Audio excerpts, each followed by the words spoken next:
Well, g'day everyone and welcome to another week of the TopBetta Spring Carnival preview show. We're joined once again by Australian Bloodstock's Jamie Lovett. And Jamie, the highs and lows of racing for you and your team probably never greater than this week. Yeah, look, it's I think it sums up racing in 72 hours. It was the high of highs on Saturday night and the low of lows early in the week.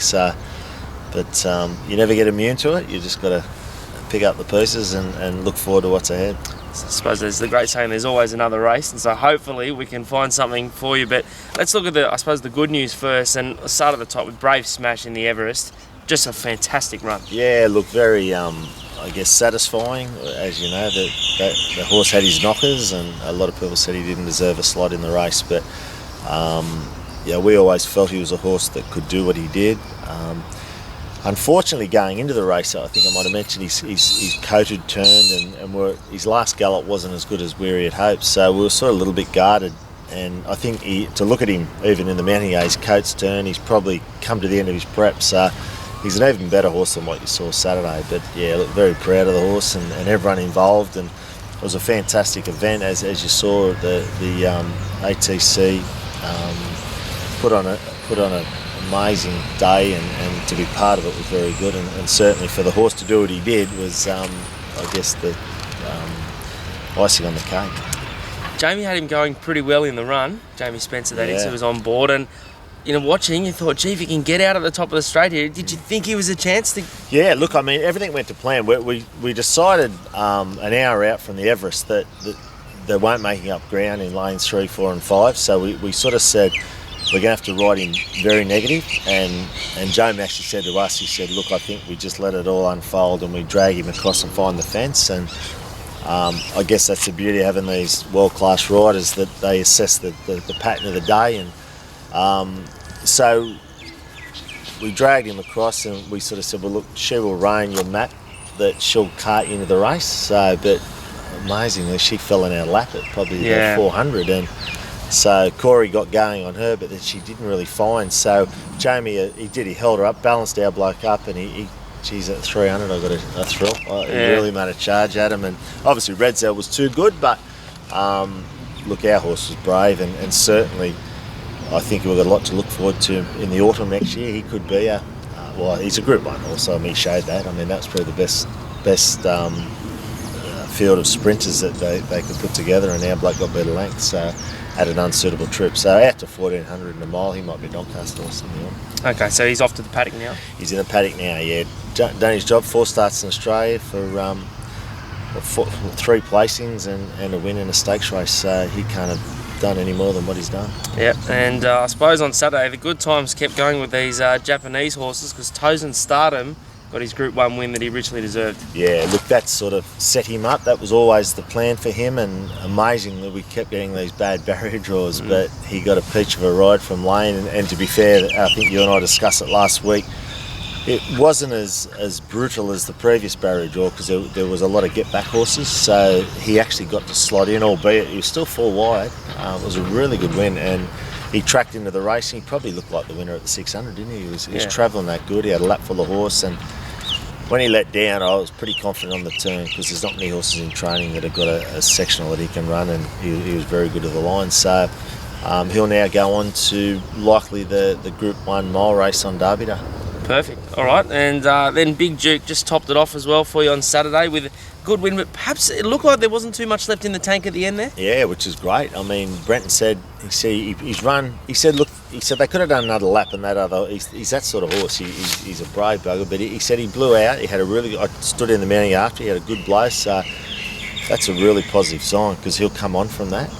That just shows there's further improvement in the horse. And Darren always said to us, and look, we trains him to the minute, and the Melbourne Cup's always been his goal. So he'll now go to the Moonee Valley Cup, which I'd suggest he'll be very hard to beat, given that his boat run will bring him on, and then he'll be cherry ripe going into the Melbourne Cup on first Tuesday in November, and it's a race that's been his target the whole way through. And touch wood, he's one horse we haven't had we had that run at Caulfield where he put up a little bit scratchy, but outside of that, he's had a faultless prep.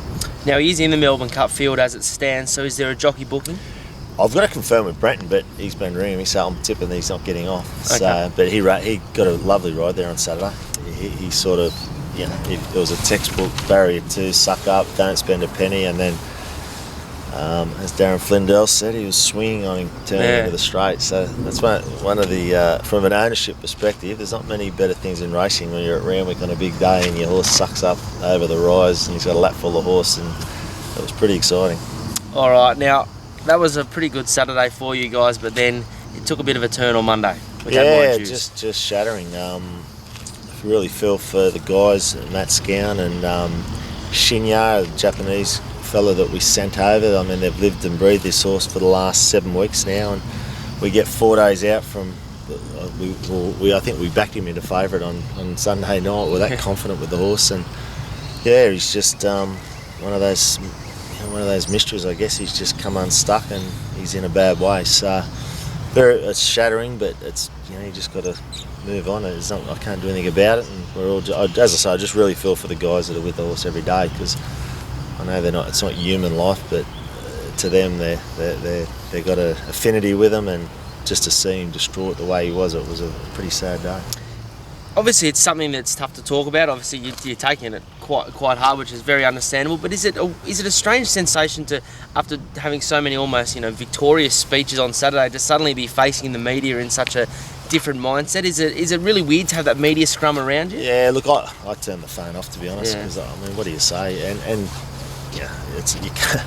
There's no light at the end of the tunnel. It's not like you can give them a positive, and journos being journos, they just want to be the first to break the news that the horses broke down. So I don't see a lot of gain in me making comment, but look, everyone's got a job to do, but at the end of the day, one thing I learned in racing, they call it rocks and diamonds, and it's why you got to enjoy the wins, because you're not that far from something like this happening. So, but look, again, it's just one of those situations, and unfortunately it's on probably the biggest stage. You got the favourite in the Caulfield Cup 4 days out, and he had a faultless prep, that poor bugger. Like he had not, his coat was good, he was coming on, and we're that bullish going into the race, but we got our knees knocked out. Yeah, absolutely. Well, we wish yourselves and everyone involved in the horse all the best going forward, but hopefully what you might be able to do is turn it around on Saturday with Hallelujah Boy, who's entered over 1400 at Randwick. Yeah, drawn a bit tricky. I haven't spoken to Chris yet, but from the, I think he's 11 gate, I don't know whether we'd even go around, because he doesn't map that pretty, so we might even save him, but he's going well. He's trained on, and he's probably needs another run at 1400 before he gets out to a mile or 9 furlong, where we think he'd probably win, but I'm not saying he couldn't, but it looks sticky from the gate. Okay, all right, and obviously it's a fairly open race. What are your expectations out of this? Like, are you looking for the strong run, or do you think you can win? Oh, look, again, without whether we run, I couldn't say for sure, but he's going that good at home that he's a very good horse. So I feel quite sure that with any luck in running that he'd be in the finish. But from a hunter's perspective, I think I wouldn't be backing until he gets to a mile, because I think he is more of a mile horse. All right.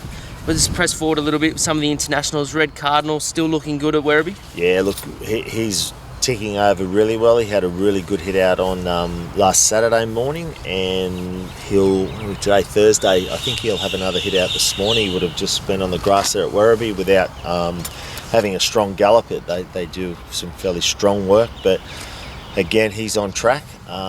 Saturday will tell us a lot more there. Like the horse Marmello, that's your Kergolay form. He beat us that day, but I think we had genuine excuses, so that'll be an easy way to line the form up, and that'll tell us a bit more as to our level of confidence. But we couldn't be happy in our own horse. The biggest thing for us is just to get there on the day and hopefully get a little bit of cut in the track, because he probably needs that. There's often a lot of talk with these internationals about going to the Melbourne Cup first up, and they sometimes struggle to win, albeit Heartbreak City did only go down a nose last year, so it's not as though they go bad necessarily. But is it a risk going there first up? Yeah, it is. And look, to be honest, Luke and I were the ones that pushed Andreas to run Protectionist in the Herbert Power. So that Andreas automatically, the platform was to go Herbert Power, follow that same route. But Caulfield has been so firm lately, and our horse does feel those tracks. He's a Montjou out of he's bred out. Just breeding alone would say that he doesn't like firm tracks, but he's shown that. A couple of times in America he pulled up quite sore behind from the firm track at Belmont. So we elected to make a judgment call that to give the horse the best chance in the Melbourne Cup, we'd bypass the Herbert Power, and I think we're quite comfortable with that decision, because even after the Caulfield Stakes meeting last Saturday, talking to the vets at Werribee, a lot of those internationals pulled up quite scratchy. So that's just all foreign to them, you know, like they've never run on those surfaces, and it's not unexpected that they pull up just a little bit, and they don't break down, they just pull up jarring. Yep. All right, now 60s Groove and Garcia, where are those two at? Garcia, really happy. He, again, touch wood, you don't get too far ahead of yourself, but he's very well. And 60s is down the beach at Warrnambool with Darren now, so he's just having his workload increased, and we're hoping to find a race for him back into the carnival. But he looks very well, so I think his coat's come through. He looks probably turned the corner there. Okay, and last but not least, we have Articus, who's going to run around in the Moe Cup today, somewhere we perhaps wouldn't have expected to see him a little while ago. Throw the balls in the air there. Yeah. I'd love to be able to tell. Look, he's the best horse in the race, clearly, but he as I've said before, he just hasn't turned up racing-wise. His head's in the wrong place, but ability-wise, if he gets the right run, well, he's drawn barrier 1, so he'll get the right run. If he puts in for us, he'd near win, but it wouldn't surprise me if he tailed off. He's just in and out, that horse. $5. I'm going to have something on him because he's the best horse in the race, but I couldn't, with confidence, tip anyone else. Okay. Got myself to blame if I lose my money. All right then, well that might wrap us up, Jamie, for the week. Obviously a tough week, but thank you for coming along to join us. We wish you guys all the best this weekend, and fingers crossed that everything goes to plan for the rest of the carnival. Absolutely. Thank you. All right, cheers.